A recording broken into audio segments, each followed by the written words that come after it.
नमस्ते साथियों, मैं हूं MC हरवार और आप देख रहे हैं सम्यक यूट्यूब चैनल पर संविधान सीरीज। इसके पूर्व हम आर्टिकल 15(4) के मूल आर्टिकल के बारे में विस्तृत रूप से चर्चा कर चुके हैं। आपको इस वीडियो के पूर्व सभी आर्टिकल सम्यक चैनल पर उपलब्ध हैं। आज हम आर्टिकल के 15(4) के अंतर्गत उच्चतम न्यायालय ने क्या फैसले दिए हैं, इस बारे में जानने की कोशिश करेंगे। क्या राज्य सरकार धर्म, जाति और मूल वंश के आधार पर किसी भी सामाजिक वर्ग को विशेष सुविधाएं दे सकती है? स्पष्ट है कि नहीं दे सकती।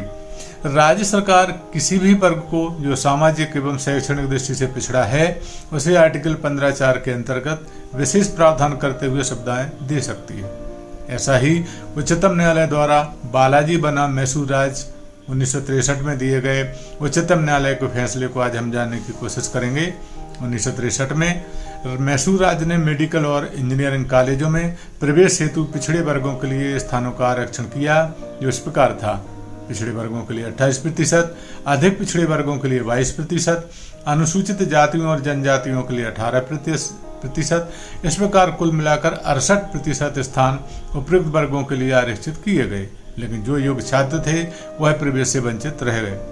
योग्यतम प्रत्याशियों ने राज्य शासन के आदेश के खिलाफ सुप्रीम कोर्ट में चुनौती दी और पिटीशन में कहा कि कम अंक वाले पिछड़े वर्ग के प्रत्याशियों को कॉलेज में प्रवेश मिल गया, लेकिन वह अधिक अंक होने के बावजूद कॉलेज में प्रवेश से वंचित रह गए हैं, जो उनके साथ संविधान में आर्टिकल 15(4) में दिए गए मूल अधिकारों का उल्लंघन है। जबकि अधिकतम अंक प्राप्त करने वाले छात्रों के साथ सरकारी आदेश के द्वारा भेदभाव किया गया है। उच्चतम न्यायालय ने अपने निर्णय में कहा कि पिछड़े वर्ग और अधिक पिछड़े वर्गों के बीच किया गया वर्गीकरण आर्टिकल 15(4) के अंतर्गत न्याय उचित नहीं है। आर्टिकल 15(4) सामाजिक और आर्थिक दोनों दृष्टि से पिछड़ेपन की कल्पना करता है, न कि सामाजिक या केवल आर्थिक। कोई विशेष वर्ग पिछड़े वर्ग में है कि नहीं, इस निर्धारण के लिए व्यक्ति की जाति ही एकमात्र कसौटी नहीं हो सकती। गरीबी, उसका पेशा और निवास स्थान आदि बातों पर भी विचार किया जाना जरूरी है। प्रशासन के आदेश में किसी के पिछड़ेपन को निर्धारित करने के लिए केवल जाति को आधार बनाया गया, जो उचित नहीं है।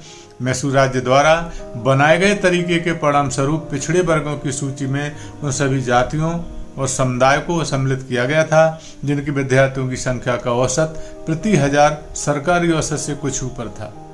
इस व्यवस्था का मुख्य उद्देश्य यह था कि पिछड़े वर्गों की सूची में राज्य की 90% जनसंख्या सम्मिलित हो गई, और इससे भी विचित्र बात यह थी कि इनमें से 68% स्थान पिछड़े वर्गों के लिए आरक्षित कर दिए गए थे।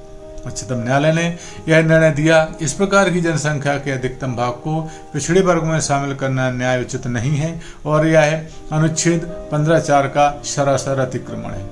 शिक्षण संस्थानों में पिछड़े वर्गों के लिए 68% स्थान आरक्षित करना संविधान के साथ धोखा करने के समान है। आर्टिकल 15(4) पिछड़े वर्गों के लिए केवल विशेष प्रावधान बनाने की शक्ति देता है, किंतु उनके लिए अनन्य रूप से प्रावधान बनाने की शक्ति नहीं देता। राज्य द्वारा पिछड़े वर्गों की उन्नति करने के उत्साह में समाज के सभी वर्गों की उन्नति की उपेक्षा करना न्याय उचित नहीं है। यदि योग्य और कुशल विद्यार्थियों को उच्चतम शिक्षण संस्थानों में प्रवेश पाने से वंचित किया जाएगा तो राष्ट्रीय हित की क्षति होगी।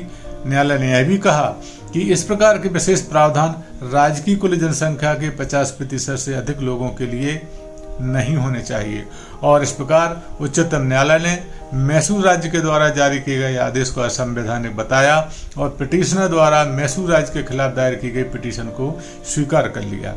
आर्टिकल 15(4) केवल सामाजिक एवं शैक्षणिक रूप से पिछड़े वर्गों के लिए सुविधा के प्रावधान करने की अनुमति देता है।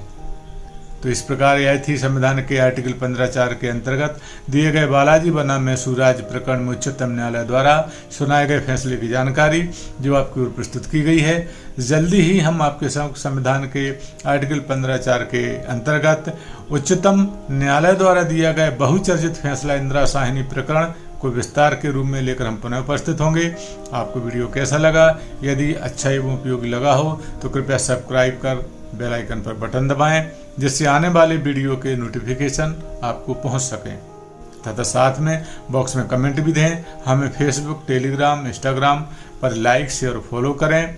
आपने वीडियो देखा, इसके लिए आपको बहुत बहुत धन्यवाद। नमस्कार।